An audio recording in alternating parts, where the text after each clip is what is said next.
The higher you go, the more the city turns into an ocean. That's what I tell people when they ask what it's like running a tower crane. From the street, Chicago is noise and traffic and steam vents and a constant churn of people. From 900 feet up, it's just a grid of lights and dark gaps, like the whole place is submerged, and you're looking down through black water at the glow of something living. I've been a crane operator for 11 years. I'm not a thrill guy. I don't skydive. I don't ride motorcycles.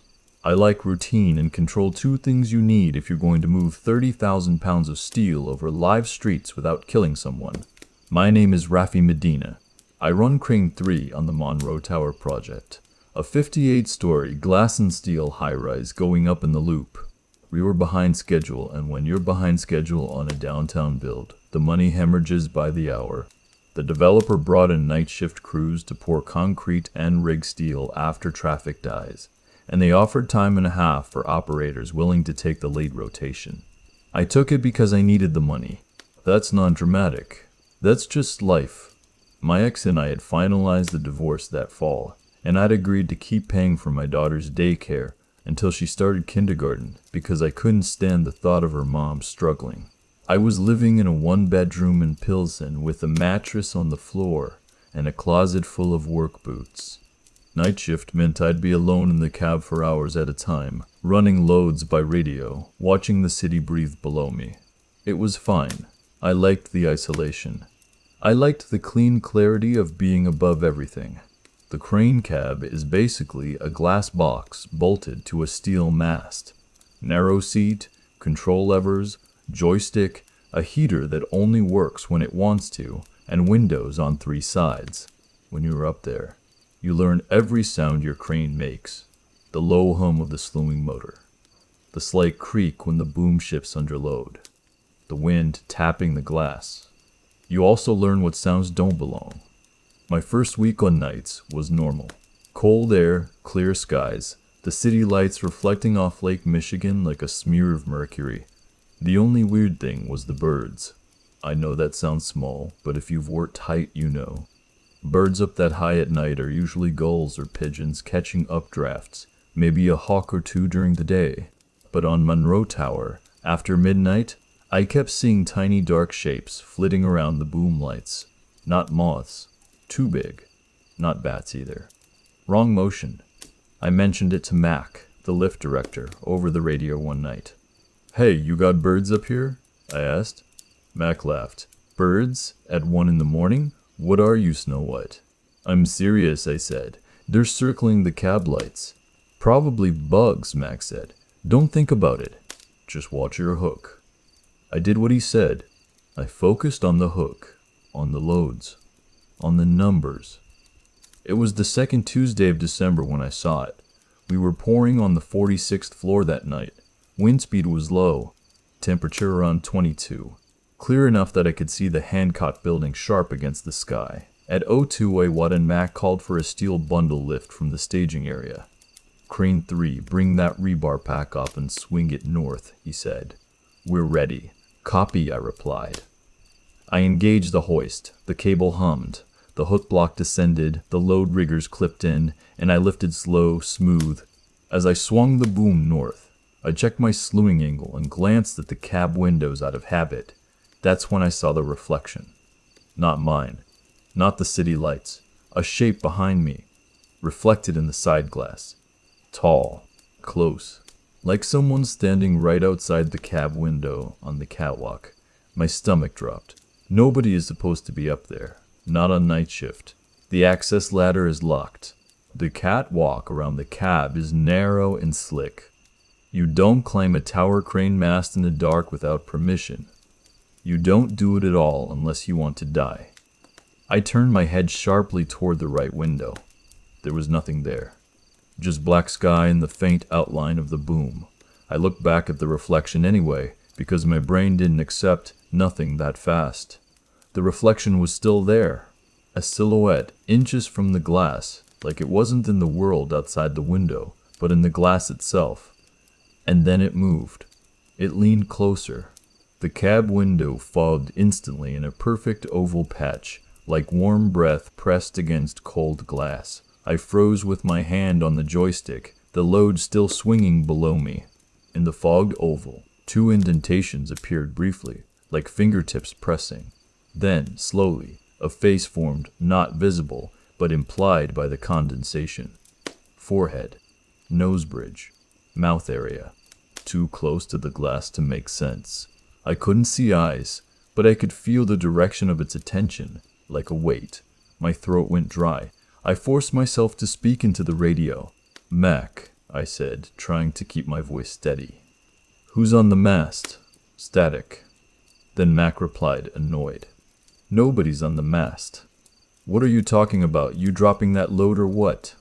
I swallowed. "Something's at my cab." Mac laughed once. "Yeah, sure. You're spooked. Keep moving." The face oval on the glass shifted slightly, like whatever was breathing on it adjusted its head.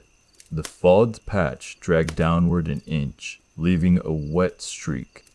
My skin went cold. I tried to ignore it and focus on the load. If I panicked, I'd kill someone on the deck below. That mattered more than whatever was happening to me. I guided the rebar bundle into position. The riggers unhooked. The load was released.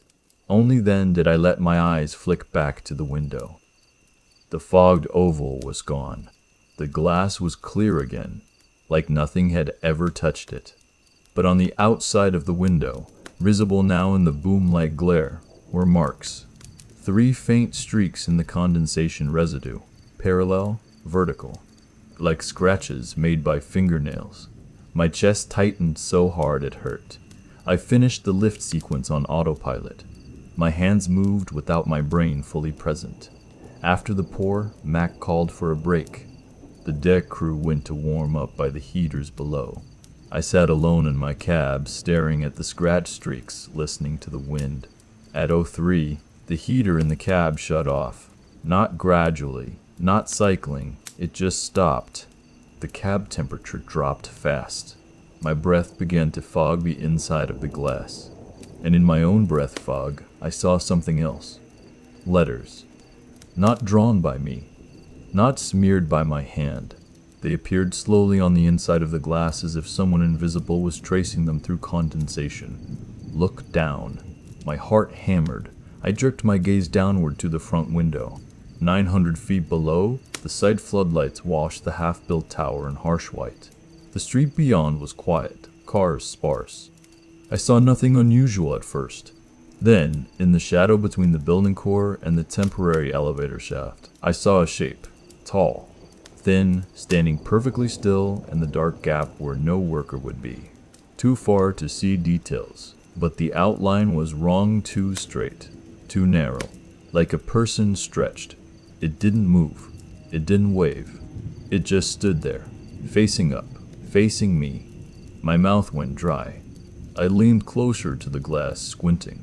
The shape raised one arm slowly, not waving, pointing, directly at my cab. The radio crackled.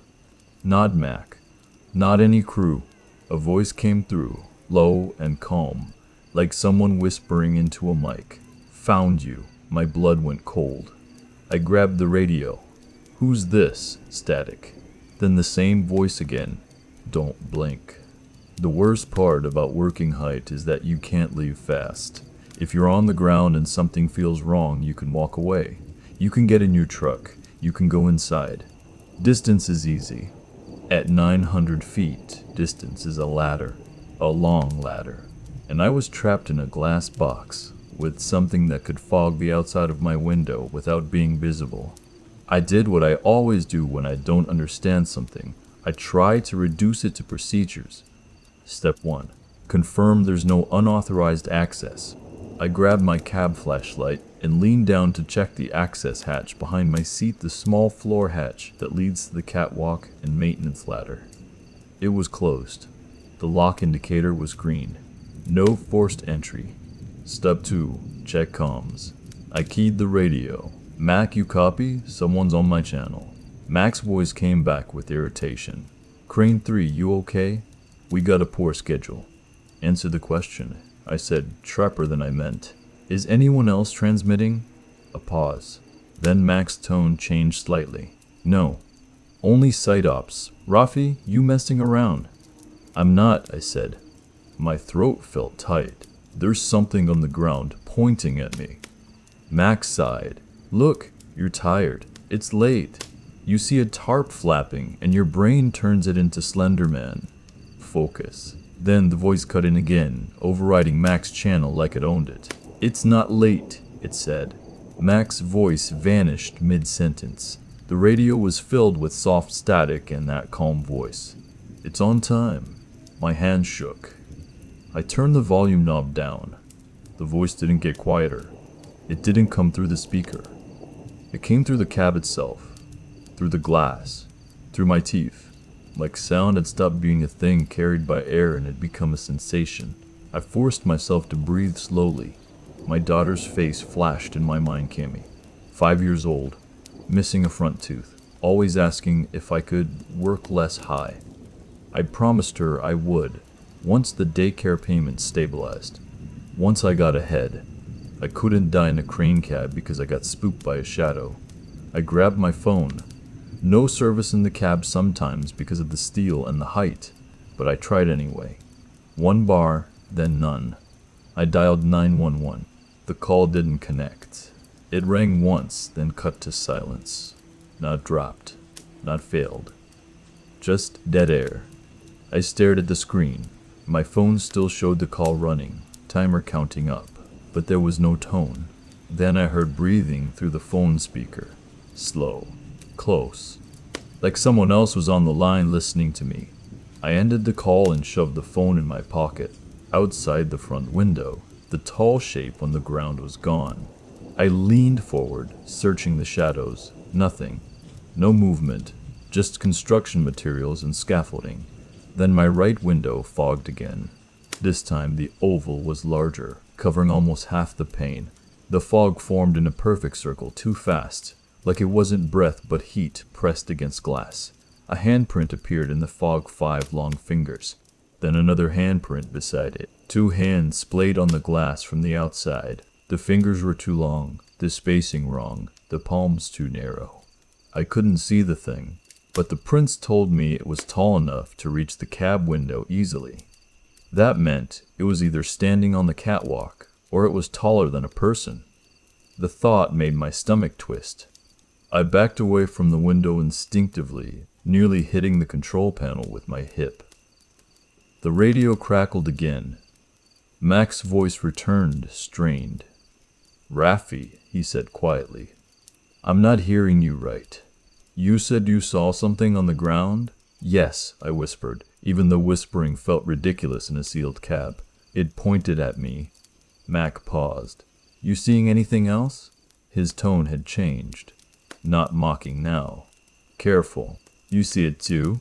I asked. I see your cab lights, Mac said slowly, and I see something moving on the mast. My blood went cold. Where? Below you, Mac said. Climbing.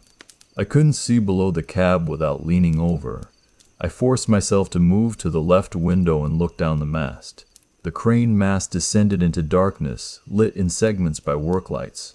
Steel lattice, bolts, ladder rungs. And there, about 40 feet below the cab, was a shape clinging to the steel. It wasn't climbing like a human. It wasn't using the ladder. It was pressed to the lattice like a spider, limbs wrapped around steel.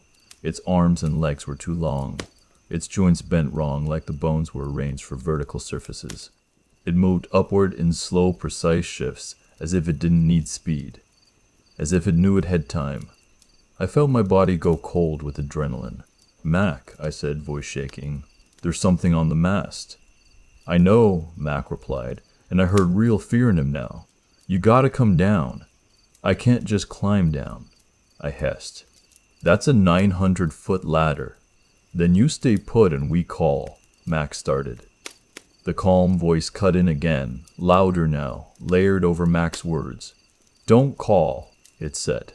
No one hears from this height. Mac's channel went dead, just static. Then, through the cab glass, I heard a soft tap. Not on the door, on the window. One finger tapping the glass from the outside. Tap, tap, tap, tap. It wasn't frantic. It was patient. I backed toward the rear of the cab where the access hatch was. My mind scrambled. If it got to the cab, what could it do? The cab door opens inward. It's reinforced. But glass is glass. I looked at the front window again. The letters appeared in my own condensation, tracing themselves slowly. Open the hatch. I stared at the words, heart pounding. That was the hatch behind me. The one to the catwalk. It wanted me to open it. I thought about what Delaney had said in another life. In another story, don't open. Don't comply. But here, I had no script. Only instinct. The tapping on the windows stopped. Silence fell. Then I heard something else. A gentle scraping sound along the roof of the cab, like nails dragging across metal. The roof hatch maintenance axis vibrated slightly. My throat closed. It was above me now. I crouched low, as if making myself smaller would help. The cab heater kicked back on suddenly, blasting hot air. My breath fogged the inside of every window at once, and in that fog, shapes formed finger trails drawing lines like invisible hands scribbling. Not words now. A diagram, a simple drawing of the crane mast and cab, with a stick figure inside. An arrow pointing down the ladder. Then, beneath it, a second, stick figure taller standing at the base, arms raised. It was showing me the choice, climb down, or stay and be reached. My hands shook so hard I could barely grip the flashlight. I forced myself to speak out loud, to anchor reality. I'm not opening anything, I said. The voice answered immediately, right beside my ear. You already did. My stomach dropped. I realized then the most dangerous part, my memory. Had I opened something? Had I sleepwalked? Had I blanked out? I tried to think back. I'd been running the lift. I'd seen the reflection, the fog, the message. I hadn't opened any hatch, unless I'd opened it earlier in the shift for ventilation and forgotten to latch it fully. I turned slowly and looked at the rear hatch indicator. The small green light that should show sealed was off. The hatch wasn't latched. Cold air seeped around the frame. My blood went cold. I hadn't opened it intentionally, but I had left it vulnerable. The calm voice whispered, satisfied. Good. Then the hatch handle moved. Slowly. From the outside. I grabbed the hatch handle with both hands and held it shut. The metal was cold enough to burn my palms. The handle rattled slightly as something on the other side tested it, not yanking, just applying steady pressure like a person trying to open a stuck door. My arms trembled. I braced my boots against the cab floor, leaning my weight into the hatch. Raffy, Mac's voice crackled suddenly through the radio, faint and distorted. You still with me? Yes, I gasped. Something's trying to open the rear hatch. A pause. Mac's voice came back, low. We're shutting the site down. I'm calling the superintendent. You hold on. The calm voice chuckled softly, layered beneath Mac's transmission like an undertone. They won't climb, it said. The pressure on the hatch increased slightly. My shoulders burned. Sweat ran down my ribs. I'm going down, I said suddenly. Not because it was smart, but because staying here holding a hatch against something stronger than me was a losing fight. Mac's voice snapped. No, don't climb past it. What choice do I have? I hissed. Mac didn't answer because he didn't have one. I made a decision fast. I released one hand from the hatch, keeping my weight pressed against it with my shoulder, and reached for the emergency lock lever. There's a manual latch you can throw that bolts the hatch internally. My fingers found it. I yanked. The lever resisted for a second, then slammed into place with a heavy thunk. The pressure on the hatch stopped immediately, not like the thing let go. Like the thing wasn't there anymore. I stood frozen, breathing hard, waiting for the next move. Nothing. The cab was silent except for my breathing and the faint hum of the crane motors. I backed away from the hatch slowly and looked at the windows. No fog. No handprints. Outside, the city lights glowed normal. Traffic moved far below. The site floodlights lit the half-built tower like always. For a moment, I felt ridiculous, like I'd hallucinated the whole thing from stress and cold and fatigue. Then the front window fogged again, not in an oval, across the entire pane, like warm breath washing over it. And in the fog, letters formed, slow and careful. Too late. My stomach dropped. The radio crackled. Mac's voice came through, panicked now. "Raffi, we got a man down." My throat tightened. "What?" "Ground crew," Mac said. "One of the riggers. He walked off the deck like he didn't see the edge." My blood went cold. "Is he dead?"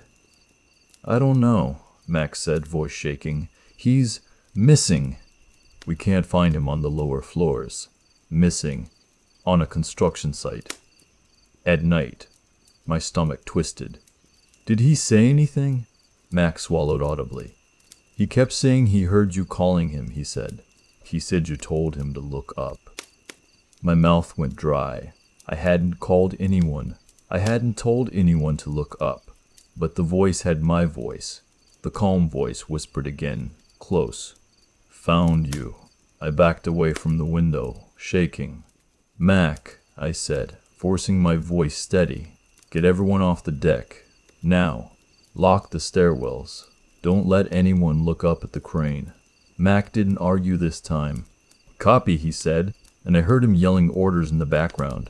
Below, I saw movement workers gathering, lights swinging, people running toward the core elevator shaft. The site began to empty. And then, in the empty space between the tower floors, something moved. Not on the ground, not on the mast, in the air. A shape drifted past the open side of the building, level with my cab. For a second, I thought it was a tarp caught in wind. Then it turned, and I realized it was looking at me through the glass. It had no wings, no visible support. It floated like it belonged in water, not air.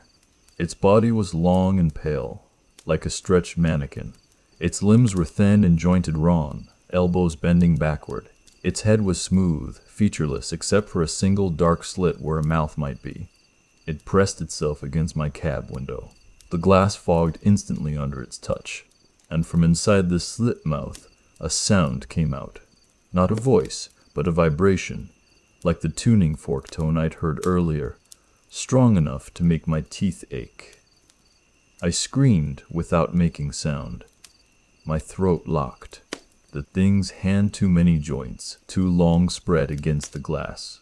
And then, slowly, it tilted its head as if curious.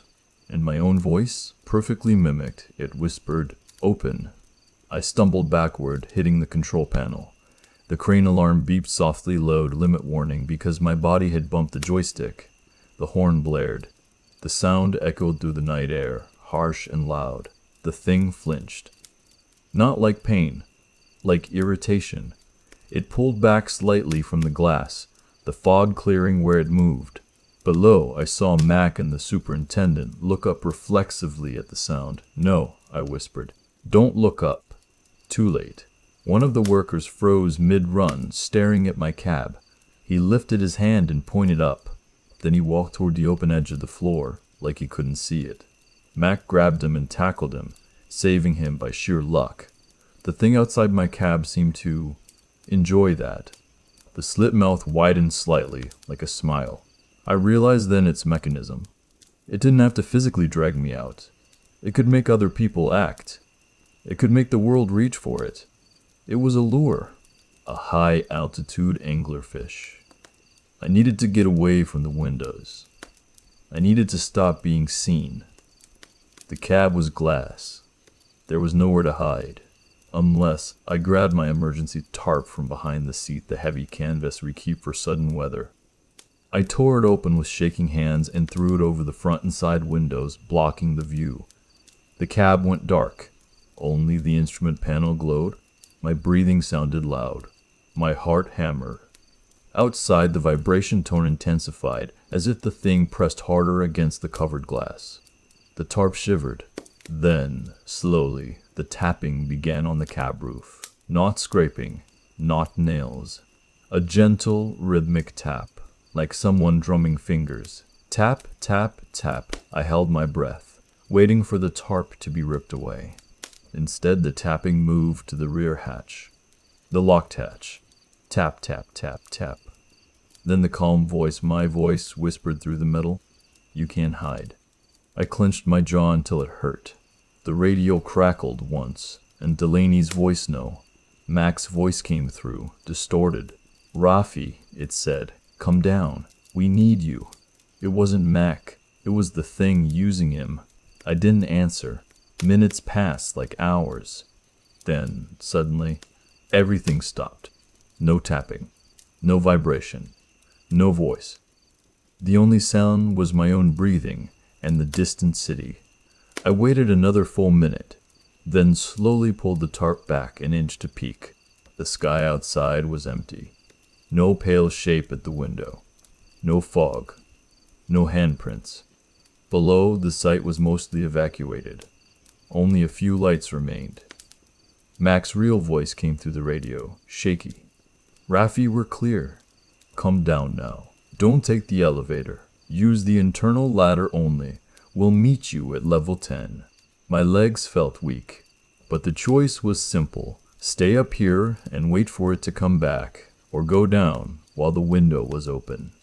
I gathered my courage and opened the cab door onto the catwalk. Cold wind hit my face. The city air smelled like steel and exhaust. I stepped onto the narrow catwalk, gripping the rail, and started toward the internal ladder hatch. Every instinct screamed that something would be waiting. Nothing was. I reached the ladder and began climbing down inside the mast. It was claustrophobic steel lattice around me, darkness below. My headlamp beam shook with my movement. At about 50 feet down, I saw something carved into the steel, 3 parallel scratches, like fingernails.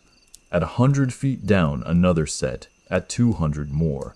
They formed a trail, like it had climbed before, many times. When I reached level 10, Mac and 2 foremen were waiting in hard hats, faces pale. Mac grabbed my shoulder. What the hell happened up there, he whispered. I didn't answer. I looked past him toward the open side of the tower, far away, on the glass face of another skyscraper one that was already finished. I saw a faint oval fog on a window, 900 feet up, a face impression. Watching, I quit the next day. No notice. No explanation beyond family emergency. I forfeited bonus pay. I didn't care. The superintendent tried to tell me I'd be blacklisted. Mac tried to tell me it was a stress incident. Everyone tried to make it small enough to fit into normal life. I let them. Because the truth is, I still don't know what it was. But I know what it does. It finds isolated places high above the city where people feel alone. It looks in. It learns voices through radios and intercoms and echoes. It makes people look up. And once you've been seen from that height, it doesn't forget the window you were behind. I drive past the loop sometimes and I don't look up at cranes anymore. I keep my eyes on the road, because every now and then, on a cold winter night, when the city lights hit glass just right, I swear I can see a patch of fog form on an upper floor window perfect oval, like breath. And if I stare too long, I can almost make out letters in it. Look down,